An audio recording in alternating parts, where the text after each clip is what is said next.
Želim da vas informišem da je upravo sad ispred zgrade parlamenta, opet, kao i sinoć, 2 kombija interventne policije i ona lica s kapuljačama koja su me sinoć pratila. Znači, ne želim uopšte da dramatizujem situaciju, ja sam prišao, pitao sam ih, ko su ti ljudi?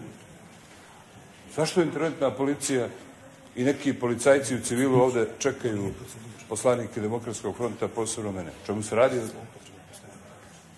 Molim vas, ja sam poslao pismo ministru unutrašnjih poslova i predsjedniku Odbora za bezbjednost. Ja sam prišao večeras s tim licima i pitao šta ćete vi ovde? Koja je to službena radnja? Znači, dajte, molim vas, da plus u ovoj zgradi je danas nenormalni broj pripadnika policije. Gospodine predsjedniče, ja vas samo molim da mi sad odgovorite šta rade policajci u civilu. Evo, ja imam, ako želite da pogledate snimak, sa autom i sinoć su me pratili odavde do kuće, do ulaza u zgradu. O čemu se radi? Šta je fizička markacija poslanika DF-a? Znate li što znači fizička markacija? Znači, ili se radi o operativnoj mjeri praćenja, ili se radi o pripremi neke ozbiljne akcije. Dajte ovo da riješimo.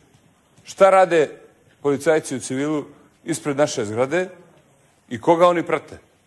Molim vas, vrlo je važno. Nije nevezano za ovu diskusiju danas. Ja sam se već obratio i očekujem da je ministar unutrašnjih poslova i Odbor za bezbjednost odgovore, ali šta je ovo?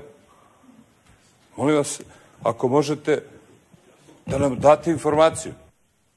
Tiče što nas tiče, nikak, ja sam im prišao i pitao ih. Mi se njih ne plašimo. Šta znači to? Ko šalje ovde ljude u kapuljačama da prate kao Duška Jovanovića? Hoćemo li ovde da se ubijamo danas ili ovih nekoliko dana, gospodine predsjedniče Skupštine? Ko je, bre, u policiji naredio fizičku markaciju mene? Šta je to? Šta je to? Je to Crna Gora? Je vam to nikad više 918. Nemojte ovo da shvatite neozbiljno. Recite nam zašto policija u civilu prati poslanike Demokratskog fronta?